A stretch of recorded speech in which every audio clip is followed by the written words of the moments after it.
작년 2022년도에 많은 사람들에게 큰 사랑을 받았던 아주 따뜻한 드라마가 있었습니다.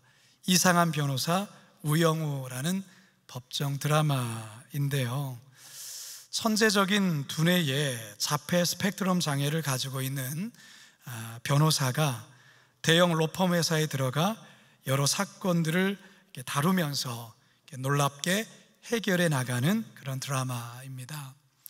이 드라마가 당시 최고 시청률을 기록할 때가 17.5%를 기록을 했는데요, 대단히 높은 수치를 알 수 있습니다. 지상파가 아님에도 불구하고 이 같은 수치가 나온 것은 아주 대단한 것입니다. 특히 주인공 이 박은빈 씨의 이 탁월한 연기로 인해서 당시에 우영우 신드롬이라고 이렇게 날 정도였습니다. 그래서 이제 지난 4월에 백상예술대상에서 이 박은빈 씨가 TV 부문 대상을 받기도 했습니다. 이 드라마의 인기로 당시 자폐 스펙트럼 장애에 관해 국민적 관심도도 상당히 높았고요, 또한 변호사라는 직업에 대해서도 더욱 매력적으로 느끼기도 했습니다. 우리네 일상에서 일어날 수 있는 다양한 소송 문제를 이 주인공 이 우영우가 따뜻하면서도 흥미진진하게 풀어가는데요, 억울하게 누명을 쓴 자, 약자들을 잘 변호해 주면서 끝내 법정에서 승소하는 모습에 시청자들이 큰 감동을 받고 때론 눈물까지 흘리게 되었던 것입니다. 성도 여러분, 혹시 여러분들 가운데서 법정에 서보신 분이 계십니까? 어떤 억울한 소송에 휘말리면서 법정에 서보신 적이 있을까요? 오늘 본문에서 사도 바울이 법정에 섭니다. 그런데 방금 전 드라마에서의 이 착한 변호사 우영우와 같이 그를 변호해 주는 사람이 아무도 없습니다. 오직 그를 고발하는 자들밖에는 없습니다. 과연 사도 바울이 이 법정에서 어떤 일을 겪게 되며, 또한 오늘 본문을 통해서 하나님이 우리들에게 말씀하시려는 그 음성이 과연 무엇인지, 우리 다 같이 본문으로 들어가 살아계신 하나님의 음성 듣게 되기를 간절히 소망합니다. 첫 번째 한번 따라 합시다. 치밀하고 은밀하게 움직이는 고발자들. 자, 여러분, 지난 시간 나누었던 말씀 기억하실까요? 무려 40명이나 되는 열성 유대인들이 어떻게든 바울을 죽이겠다고 맹세를 합니다. 바울을 죽이기 전까지는 아무것도 먹지도 않고 마시지도 않겠다라고 아주 무서운 결단을 내리지요. 이들은 우선 안토니오 성 안에서 로마군의 보호를 받고 있는 바울을 성 밖으로 유인해 쥐도 새도 모르게 죽이려고 했습니다. 여기에 대제사장의 도움과 협조가 필요했기 때문에 대제사장의 협조를 또한 약속을 받아내죠. 바울로서는 대단히 위험한 상황에 처해진 겁니다. 그런데 하나님께서 바울을 도와주십니다. 이 비밀 정보를 바울의 생질, 바울의 조카가 어떻게 우연히 알게 됩니다. 그래서 백부장의 도움을 받아 천부장에게 이 사실을 알리면서 약 470명의 병사들의 호위 속에 바울은 야밤에 가이사랴로 벨릭스 총독이 있는 곳으로 무사히 이송되죠. 자, 한편 40인의 바울 암살단의 이 같은 노력에도 산헤드린 공회 의장인 대제사장의 이 협력에도 바울을 죽이지 못하자 격분한 대제사장이 본격적으로 바울 죽이기에 나섭니다. 대제사장 아나니아는 아주 치밀하고도 은밀한 계획을 또다시 세우는데요, 바울이 이송되어 간 현재 거주하고 있는 가이사랴에 급히 가서 총독에게 바울의 죄목을 낱낱이 밝힘으로 예루살렘으로 다시 데려와 죽이려는 계획이었습니다. 그러면서 이 계획을 완벽히 성공시킬 강력한 무기로 당시에 탁월한 변호사 더들로를 선임해 그를 법정 가운데 세우죠. 1절, 오늘 본문 1절 읽습니다. 시작. 닷새 후에 대제사장 아나니아가 어떤 장로들과 한 변호사 더들로와 함께 내려와서 총독 앞에서 바울을 고발하니라. 자, 이것만이 아닙니다. 법정에는 변호사 더들로의 변호를 무조건적으로 응원하고 옹호하고 바울을 불리한 쪽으로 몰기 위한 바람잡이 유대인들까지 여러 명 준비시켜 놓습니다. 9절입니다. 9절 시작. 유대인들도 이에 참가하여 이 말이 옳다 주장하니라. 이 얼마나 치밀하고도 치명적인 계획입니까? 과연 바울이 이 무시무시한 고발자들의 무서운 공격을 막아낼 수 있을까요? 쉬워 보이지가 않습니다. 역사를 보더라도 시대를 불문하고 악한 자들, 오늘 이 본문에 나오는 이 고발자들, 이 악한 자들은 항상 존재해 왔습니다. 그들은 언제나 치밀했고 그들은 언제나 은밀하게 움직이며 사악한 일을 행하죠. 그 옛날에도 그랬지만 오늘날에도 마찬가지예요. 악한 자가요, 치밀하게 계획하고 작정해서 달려들면 사실 당해낼 도리가 없어요. 최근에도 보면 이 보이스피싱으로 인해 그 피해를 당해 어려움을 겪는 이들을 볼 때가 많습니다. 보이스피싱으로 우리나라 1년 피해액이 얼마냐? 작년 한 해 동안 1,451억 원이 피해를 당한 거예요. 2년 전 2020년도에는 2,353억 원. 여러분, 이 수치가 이게 여러분 어떻습니까? 어느 날 다급하게 그럴듯한 문자나 전화로 돈을 보내달라고 해서 아무 의심 없이 돈을 이체했는데 알고 보니 보이스피싱 사기라는 것을 뒤늦게 알게 되었을 때 이 얼마나 큰 상처가 됩니까? 젊은 부부가 한 푼 두 푼 모은 돈으로 괜찮은 집이 나왔다고 소개를 받아 계약을 덜커덕 했는데 알고 보니 전세 사기라는 것을 알게 되었을 때 얼마나 속상하며 힘듭니까? 노총각 노처녀가 정말 어렵게 만났고 사랑해서 결혼까지 했는데 알고 보니 사랑을 미끼로 돈을 뜯어내려는 사기 결혼이라는 것을 알게 되었을 때 간혹 우리 교구 부목사님들의 보고서를 통해서 우리 성도들에게도 이런 류의 어려움을 당하게 된 그런 내용의 보고를 받을 때면 너무나도 마음이 속상해요. 정직하고 진실되게 살려는 자에게 왜 이런 일이 일어나며 왜 악한 자들에게 이런 어려움을 당해야 하는지 너무 속이 상하고 마음이 상한다는 것이죠. 어느 날 이런 속상한 마음을 가지고 성경을 읽다가 이런 말씀을 보게 되었습니다. 시편 37편 1절에서 2절, 7절에서 9절입니다. 시작. 악을 행하는 자들 때문에 불평하지 말며 불의를 행하는 자들을 시기하지 말지어다. 그들은 풀과 같이 속히 배임을 당할 것이며 푸른 채소같이 쇠잔할 것이미로다. 여호와 앞에 잠잠하고 참고 기다리라. 자기 길이 영통하며 악한 꾀를 이루는 자 때문에 불평하지 말지어다. 분을 그치고 노를 버리며 불평하지 말라. 오히려 악을 만들 뿐이라. 진실로 악을 행하는 자들은 끊어질 것이나 여호와를 소망하는 자들은 땅을 차지하리로다. 할렐루야. 성도 여러분, 혹시 악한 자들의 어떤 치밀하고도 은밀한 고발에 계략의 어려움을 겪고 계신 분이 계시다면 너무 마음 상하거나 낙심하지 마시기 바랍니다. 우리 하나님은 다 아십니다. 우리 하나님이 반드시 갚아주실 것입니다. 따라서 분노하며 불평하며 좌절만 하지 마시고 오직 주님의 일하심만을 잠잠히 바라며 기도하며 기다리시는 우리 성도들 다 되시기를 주님의 이름으로 축원합니다. 두 번째 한번 따라 하실까요? 뛰어난 언변으로 아첨하는 고발자들.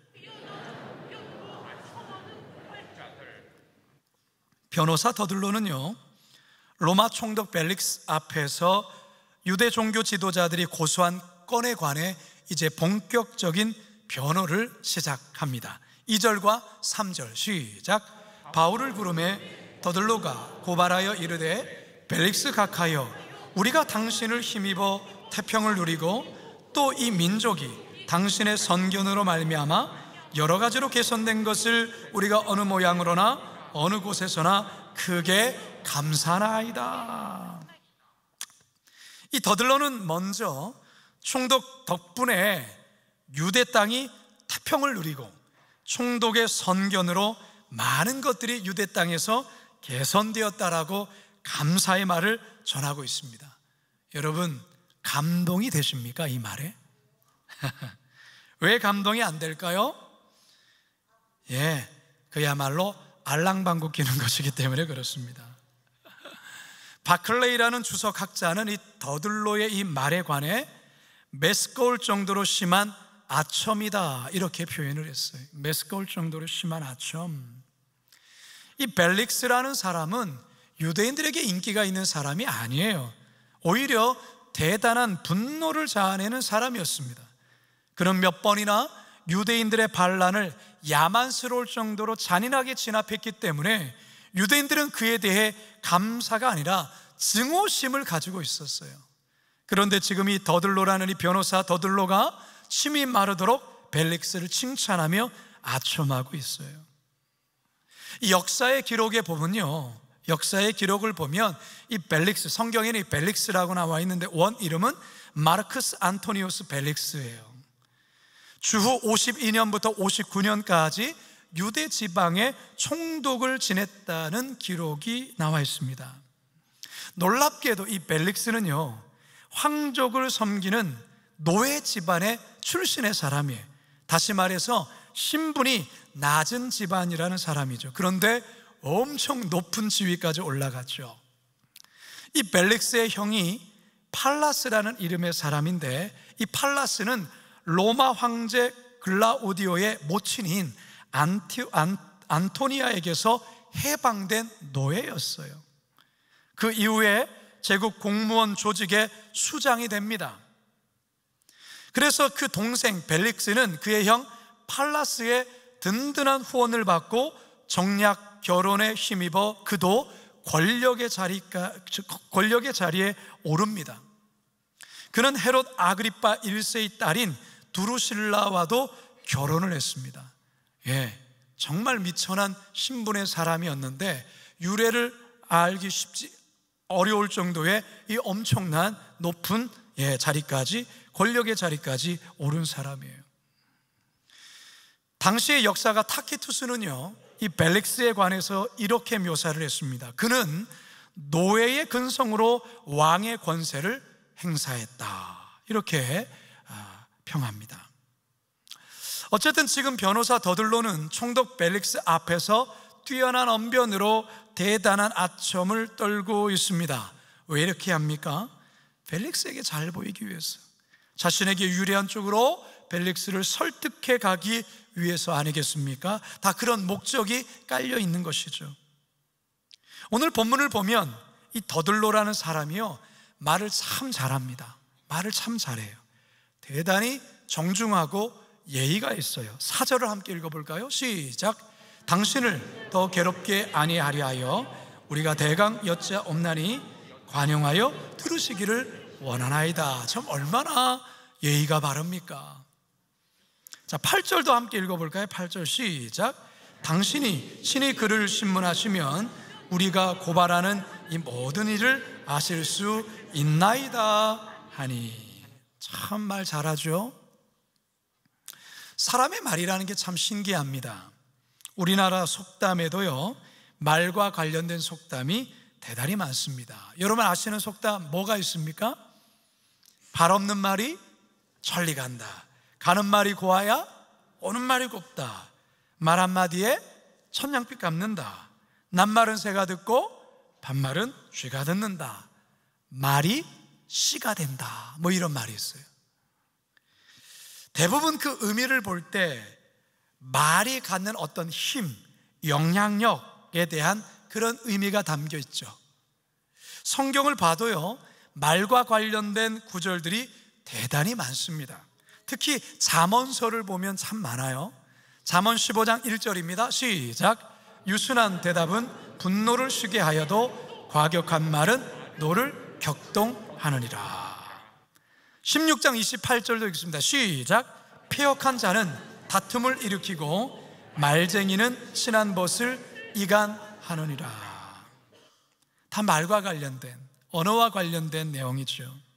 미국의 정신과 의사인 제럴드 젤리슨이 연구한 바에 의하면 사람이요 8분에 한 번씩 거짓말을 한다고 해요.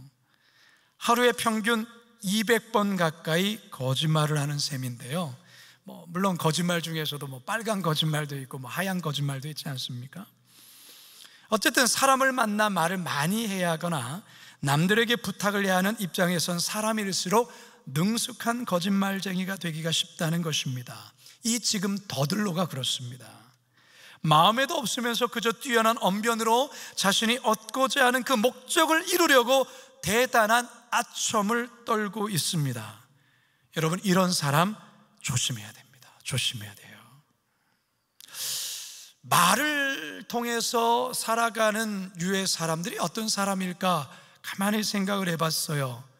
설교를 준비하다 생각하면서 저도 그런 부류의 사람이다 생각이 들었어요. 저도 말을 많이 하는 부류의 사람인 거예요. 말을 해서 살아가는 사람이죠. 저처럼 말을 많이 하는 사람은 항상 자신을 돌아보며 스스로를 조심해야 됩니다. 내가 무슨 말을 하고 있는지 늘 점검해야 됩니다. 왜냐하면 말로 실수하기 쉽기 때문에 그렇습니다. 말로 상처를 주기 쉽기 때문에 그래요. 그래서 야고보 사도는 우리에게 이렇게 권면합니다. 야고보서 3장 1절과 2절입니다. 시작. 내 형제들아, 너희는 선생된 우리가 더 큰 심판을 받을 줄 알고 선생이 많이 되지 말라. 우리가 다 실수가 많으니 만일 말에 실수가 없는 자라면 곧 온전한 사람이라. 능히 온몸도 굴레를 씌우리라. 말에 실수가 없는 자가 온전한 사람이래요. 근데 이게 쉽습니까? 쉽지 않죠. 그래서 다윗이라는 사람은, 하나님의 사람 다윗은 하나님께 늘 이렇게 기도했습니다. 시편 141편 3절 시작. 여호와여, 내 입에 파수꾼을 세우시고 내 입술의 문을 지키소서. 내 입에 뭐를 세우게 해달라고요? 파수꾼을 세우시고 내 입술의 문을 지키게 하옵소서. 우리의 모든 말을 하나님이 듣고 있다는 것을 늘 인지하며 사셔야 됩니다. 그러하게 내 입술에 파수꾼을 세워서 내 입술의 문을 지켜달라고 기도해야 하는 것이죠. 더불어서 다윗은 말만이 아니라 내 마음의 생각과 묵상까지도, 그리고 말 이면에 숨겨진 의도까지도 하나님 보시기 때문에 그 마음의 생각과 묵상이 주님께 연락되는 기도가 되게 해달라고 그렇게 주님께 요청을 해요. 시편 19편 14절입니다. 시작. 나의 반석이시오 나의 구속자이신 여호와여, 내 입의 말과 마음의 묵상이 주님 앞에 연락되기를 원하나이다. 참 이 말씀이 은혜로운 말씀 같지만 굉장히 두려운 말씀이에요. 여러분이 하는 말이, 마음의 생각과 묵상이 주님 앞에 연락되는 기도가 되기를 원한다. 여러분, 우리의 생각이 어떠해야 하나님께 드려지는 기도가 되겠습니까? 우리의 언어와 우리의 말이 어떠해야 하나님 앞에 드려지는 기도가 되겠습니까? 바라기는 우리의 모든 말과 말의 이면의 모든 생각까지도 깨끗해져서 정결한 것으로 늘 하나님께 올려지는 기도 되기를 간절히 소망합니다. 마지막 세 번째 따라합시다. 참소로 치명적인 상처를 주는 고발자들. 자, 오늘 본문의 이 변호사 더들로는요, 바울에 대한 세 가지 사실을 들어 벨릭스에게 고발을 합니다. 그 세 가지가 뭐냐? 그 세 가지가 대단히 치명적인 말들이에요. 자, 5절에서 6절 시작. 우리가 보니 이 사람은 전염병 같은 자라. 천하에 흩어진 유대인을 다 소유하게 하는 자요, 나사렛 이단의 우두머리라. 그가 또 성전을 더럽게 하려 함으로 우리가 잡았사오니. 자, 첫 번째 고발하는 게 뭡니까? 이 사람은 뭐다? 전염병 같은 자다. 우리나라 말 중에도 이와 똑같은 말이 있어요. 연병할 놈. 이게 전염병 같은 자다라는 말이에요, 여러분. 연병하네라는 말이 있죠. 이 말이 뜻이 뭐냐면, 연병이란 말의 뜻이 전염병이나 장티푸스를 뜻하는 거예요. 연병하다라는 뜻은 사람이 전염병을, 장티푸스를 앓을 정도로 재수가 없으므로 매우 못마땅하다, 연병하다라는 그런 뜻을, 그런 의미예요. 그러니까 지금 바울을 향해서 이 사람은 전염병 같은 자다, 저놈은 연병할 놈이다 라는 뜻이에요. 여러분, 방금 전에 이 더들로가 벨릭스를 향해서 얼마나 아름다운 언어로 아부를 떨었습니까? 굉장히 예의 바른 이야기를 했습니다. 그러나 지금 바울을 향해서는 뭐라고 말합니까? 온 유대인들을 소욕해 하는 연병할 놈이다, 이런 말을 하는 거예요. 두 번째로 더들로는 벨릭스에게 어떻게 고발을 하냐? 이 바울이라는 자는 공인받지 못한, 유대교는 공인받은 종교인데 공인받지 않은 나사렛 이단의 우두머리입니다, 그렇게 고발하고 있어요. 당시에 이 로마 제국은요, 식민 지배하는 나라의 종교를 인정해줬어요. 공인받은 종교를 인정해줘서 종교 생활하도록 내버려뒀어요. 간섭하지 않았어요. 당시의 유대교는 로마 제국으로부터 공인받은 종교였어요. 그러니까 이 더들로가 바울이 전하는 이 기독교, 나사렛 이단이라고 말하는 게 나사렛 이단. 나사렛 이단, 전혀 공인받지 못한 이단이기 때문에 아주 위험한 집단입니다. 그리고 그 중에 이 사람이 우두머리입니다, 총수입니다, 괴수입니다, 그렇게 말하는 거예요. 그러니까 가만 놔두면 안 됩니다, 이런 말 아니겠어요? 세 번째로 어떻게 고발합니까? 이 바울이라는 사람, 우리 유대인들이 그렇게 중요하게 여기는 성전을 더럽게 하려 하는, 더럽히는 자입니다. 그래서 우리가 잡았습니다, 이렇게 말하고 있는 거예요. 당시 성전 모독은 유대인들이 독자적으로 사형을 집행할 수도 있는 몇 안 되는 처벌 규정 가운데 하나였습니다. 그런데 바울이 성전을 더럽히지 않았어요. 그런 적 없어요. 그런데 이 더들로는 이렇게 말을 꾸며서 바울을 호소하는 거죠.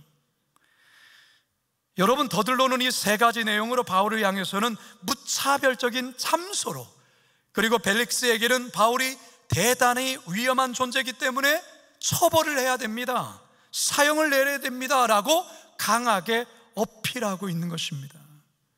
지금 바울은 더들로의 이 무차별적이고 공격적인 말들, 참소에 가까운 말들을 그저 들을 수밖에 없어요. 만약에 여러분들이 법정에서 아무도 여러분을 도와주지 아니하고 여러분 혼자 외롭게 이 탁월한 변호사로부터 이런 공격의 말을 듣는다면 여러분 심정이 어떠하겠습니까? 그야말로 수많은 칼로 난도질 당하는 그런 기분이 아닐까요? 앞에서도 말씀을 드렸지만요, 말에는 힘이 있습니다. 권세가 있다, 그 말이에요. 그래서 여러분, 말로 사람을 죽일 수도 있고 죽을 수도 있어요. 반대로 말로 사람을 살릴 수도 있고 살 수도 있어요. 사람은 누군가로부터 늘상 들은 말을 무의식 가운데 내뱉게 되어 있어요. 내뱉게 되어 있단 말이에요. 말을 늘 거칠게 하고 공격적으로 하고 말에 늘 가시가 돋친 사람의 내면을 보면 그는 어린 시절에 그 누군가로부터 그런 거친 말, 공격적인 말, 그러한 비수를 꽂는 말을 듣고 자란 거예요. 그런 말을 들었으니까 자신도 모르게 그런 말을 내뱉는 거예요. 누군가에게 사랑을 잘 표현하지 못하는 사람은 특히 부모님에게 사랑의 표현을 잘 받지 못했기 때문에 그럴 가능성이 큽니다. 스스로를 쉽게 자책하고 실수에 대해서 잘 용납하지 못하는 사람들 있잖아요. 어린 시절에 부모님이나 어떤 권위자에게 실수할 때마다 늘 혼나고 비난을 받아서 마음에 깊은 상처가 있기 때문에 그러는 거예요. 그래서 내가 무의식 가운데 내뱉는 말을 잘 관찰해 보면 내가 어떤 말을 늘 듣고 자랐는지를 알 수가 있어요. 우리의 말은 우리의 마음과 아주 긴밀하게 연결되어 있습니다. 그래서 예수님 또한도 우리에게 이런 말씀을 하셨어요. 누가복음 6장 45절 시작. 선한 사람은 마음에 쌓은 선에서 선을 내고 악한 자는 그 쌓은 악에서 악을 내나니 이는 마음에 가득한 것을 입으로 말함이니라. 성도 여러분, 여러분은 살면서 어떤 말을 많이 듣고 자라나셨나요? 긍정적인 말입니까? 격려하는 말입니까? 세워주는 말입니까? 인정하는 말입니까? 물론 우리가 어떻게 살면서 늘 인정받는 그런 말만 듣겠어요? 어떻게 늘 격려받는 말만 듣겠으면 잘못하면 혼도 나야죠. 꾸질람도 당해야 되죠. 그러나 대체로 어떤 말을 많이 들었느냐, 이게 중요한 거예요. 반대로 어떤 사람들은 비난받는 말을 늘상 들은 사람이 있을 거예요. 혹시 여러분 가운데 있습니까? 비난받는 말, 부정적인 말이었습니까? 존재를 이렇게 무시받는, 거절받는 그런 말들을 많이 들었습니까? 심지어 심한 욕을 많이 들었습니까? 여러분, 이 시간 여러분 자신을 성령의 조명하심 속에 자신을 한번 살펴보세요. 혹시 여러분이 받은 말의 영향이 지금 여러분이 살아가는 가정 속에 나도 모르게 무의식 가운데 나가고 있는 것은 아닌지, 직장에서, 일터에서 나도 모르게 무의식적으로 드러나 있지는 않은지를 돌아보셔야 된다는 것이죠. 혹여나 마음의 깊은 상처로 우리 안에 나도 모르게 내뱉는 그런 말들이 있다면 이 시간 말씀의 능력으로 끌어내실 수 있기를 바랍니다. 성령의 능력으로 잘라내시기를 바랍니다. 예수님의 보혈로 깨끗이 씻겨지기를 바랍니다. 그래야만 여러분, 우리의 신앙이 건강한 거예요. 건강한 신앙을 해야, 건강한 신앙생활을 해야 가정이 건강해져요. 가정이 건강해져야 내가 살아가는 일터와 삶의 그 자리가 건강해지는 것입니다. 여러분, 그래서 말이라는 게 정말 중요해요. 말은 씨가 된다, 말한 대로 된다라고 말합니다. 그렇기 때문에 여러분, 누군가에게 우리의 말을 할 때에 절대로 그 사람을 죽이는 말, 짓밟는 말, 이런 말 해서는 안 돼요. 그런 말을 하면요, 먼저 자신이 그 말을 듣는 거예요. 자신이 망가지는 거예요. 따라서 살리는 말, 생명을 살리는 말, 그 말을 우리는 해야 된다라는 것입니다. 이제 저는 말씀을 마치려 해요. 오늘 본문에 보여준 일이 더들로라는 이 변호사, 말 아주 잘하는 사람이에요. 그런데 그 말 잘하는 것으로 바울을 고발하여 죽이는 데 사용하고 있습니다. 많이 배운 학문으로, 지식으로 바울을 죽이는 데 사용하고 있어요. 뛰어난 직업으로 바울을 죽이는 데 사용하고 있다라는 것입니다. 성도 여러분, 저와 여러분은 어떻습니까? 혹시나 우리의 말로 누군가를 아프게 하고 또한 누군가를 상처 주는 말로 사용되고 있지는 않습니까? 우리의 배운 학문으로 누군가에게 힘들게 하는 데 사용되고 있지 않습니까? 우리의 직업으로 누군가의 눈물을 흘리는 데 사용되고 있지는 않습니까? 이 더들로처럼 말이죠. 바라기는 저와 여러분의 언어는 이 고발자와 같은 언어가 아니라 생명을 살리는 언어, 생명의 사람들 되시길 주님의 이름으로 축원합니다. 우리들의 언어로 내가 사는 가정에, 내가 거주하고 있는 그 어떤 곳에서 살아나는, 생명이 살아나는 그런 은혜의 역사가 저와 여러분을 통해서 일어나기를 주님의 이름으로 축원합니다. 축원합니다. 축원합니다. 우리 시간 말씀을 기억하며 결단의 찬양 함께 고백합니다. 물어갈 때, 빈들에서 걸을 때, 그때가 하나님의 때. 내 힘으로 안 될 때, 될 때 빈손으로 걸을 때 내가 고백해 여호와 이래. 우리 모인 이곳에 주님 함께 계시네. 우리 모인 이곳에 주님 함께 계시네. 누리네 아버지네. 적은 떡과 물고기 적은 떡과 물고기 내 모든 걸 드릴 때 모두 고백해 여호와 이래. 주가 일하시네. 주가 일하시네. 주가 일하시네. 주께 아끼지 않는 자에게 주가 일하시네. 주가 일하시네.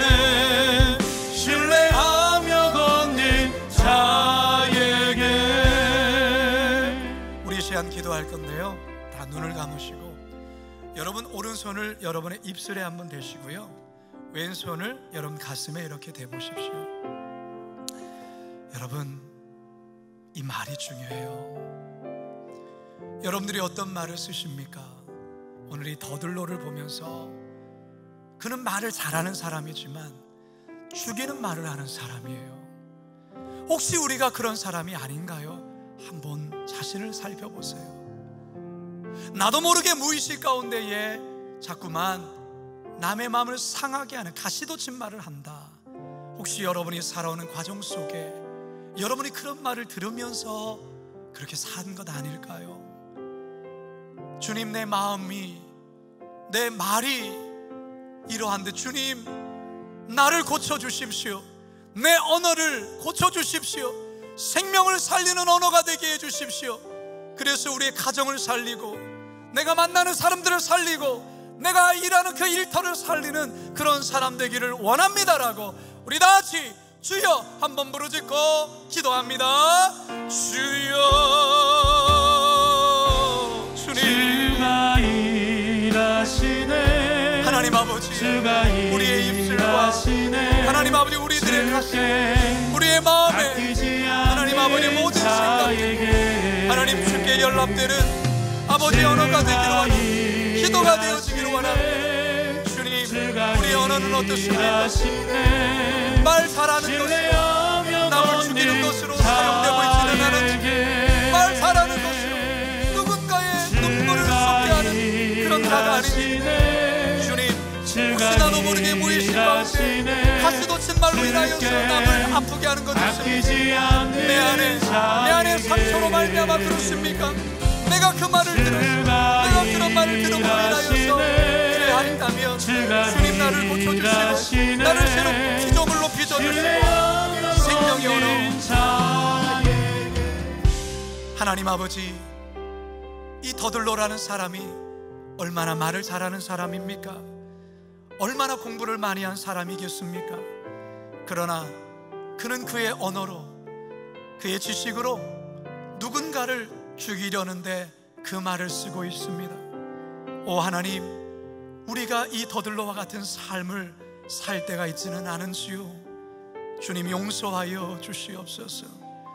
혹여나 나도 모르게 무의식적으로 가족들에게 누군가에게 가시돋친 말을 할 때에, 누군가에게 상처를 주는 말을 할 때에 혹시 내가 자라오는 과정에서 나 또한도 그런 말만을 들었기 때문에 나도 모르게 그런 말을 하고 있지는 않은지, 혹시 그런 성도들이 있다면 성령이여 이 시간 임재하여 주셔서 그 상처난 마음을 어루만져 주시옵시고 그 마음의 상처를 우리 주님 피 묻은 손으로 완수하여 주시고 우리를 고쳐 주시옵소서.